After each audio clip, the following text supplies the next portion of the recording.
did some National Football League preseason games, they had a law at the time that the publicity director had to travel a week in advance to the city in which the game was played. The Rams, it was a game between the Los Angeles Rams and Chicago Cardinals, now Phoenix. And the Rams had just hired a young man out of the University of San Francisco to be their publicity director, and he came to Portland on his first assignment. His name was Pete Rozelle. He became commissioner of the National Football League, but he remained a friend for life. At the time, there used to be a hockey convention in Montreal every June, and I went to it. And from there, I would drop down to New York and visit with Pete Rozelle. My first choice was to try to get an expansion team in the National Football League. We had an election here for a Delta Dome, missed by 5% of the vote. I'll always believe, Joey, that had that passed, the team that's now in Seattle would have been in Portland instead. They were interested in coming to the Northwest, but Pete's attitude was every city that built a stadium either got a Major League Baseball franchise or a team in the National Football League. And so you had to have a stadium before they talked to you. Let me interrupt here for a moment. You mentioned the Delta Dome. Yes.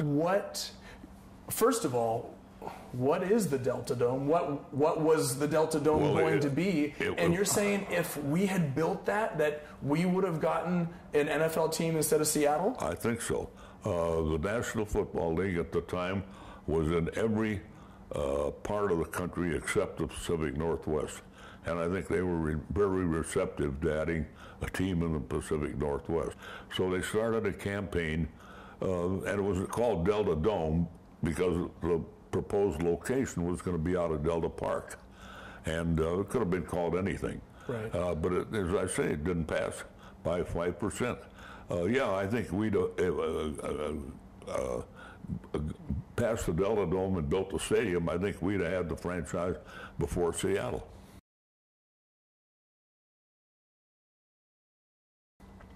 So you missed on the NFL and moved to the NBA. And then went after the NBA, but they were strictly an Eastern League at the time. They had a commissioner, Maurice Fadaloff, nice guy, but whose mentality, anything west of Brooklyn was beyond his mentality. So they weren't very receptive. And I'd always been a hockey fan all my life. As a kid, I used to go to a lot of the games at the old ice arena up on Marshall Street. So we went after a franchise in the Western Hockey League and got it and had a lot of success with it. But by then, they had changed commissioners in the National Basketball Association, brought in Walter Kennedy, who was a friend in court, and he was receptive to Portland because he spent part of his honeymoon in Portland. Now, my understanding of how things came together, it was a pretty strict timeline. Oh, yeah.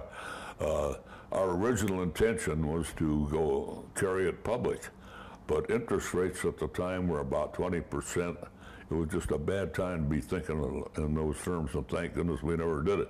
But literally, at the last possible moment, a fellow from Seattle, Herm Sarkowski, put a group together, including Larry Weinberg in Los Angeles, Bob Schmertz in New Jersey. So I was at a meeting of the Smashing Committee, which was headed by Abe Poland, the owner of the Washington franchise, who had a brother here in Portland, Harold Poland. And so we had a friend in court. And I left Abe's bedroom, or conference room, and went downstairs, and I remembered I left my raincoat in his bedroom. So I went back to retrieve it, and he said, "Hey, here's a call, Sarkowski trying to get a hold of you." He told me at that time Weinberg and Spurs were ready to go. We had the financing. I walked back in the room and I said, "Hey, it's a whole new deal, guys. We got the dough. We're ready to go." And so the next day we were supposed to report to their league meeting at a place called National General, but I had to have a guaranteed document for $250,000, and Herman arranged for his sister bank in Los Angeles have it, I went down there, and this is before cell phones and anything like that. I had to go surface transportation. I made it back there a little bit late. Abe went to the bathroom, locked it in. He says, "Don't come and get me until Glickman gets here with that piece of paper." So that's how we made it, literally by minutes. Tell me about 1977. Well, you know, I guess there are so many people in Portland that have this iconic image of Jack Ramsey and the parade. What did it mean to you? What do you remember? I remember when Johnny Davis got the rebound, tapped out by Bill Walton, and Johnny Davis got the ball. It was over, and I was sitting next to Stu Inman, who really put that team together.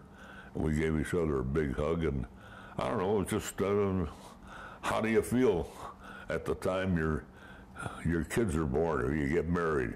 It's just a big happy occasion. You can't describe it. It lasts with you for the rest of your life.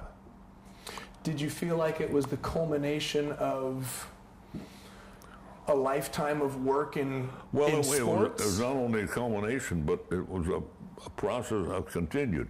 We forget that the next year that same team went 60-10 until it got decimated by injuries. Right. And it might have had a period of success over a period of years. But Walton went down, Bobby Gross went down. It was just a bad system, and you're very familiar with injuries, so that was a bad time. Do you ever sit and think about the gift that you have given this city? No, I'm not. I'm just, hey, I made a living at this whole thing, so it was good to me. And if one of the rewards that was good for the city, I'm a big Portlander, I'm a big Oregonian, so much the better. I love it.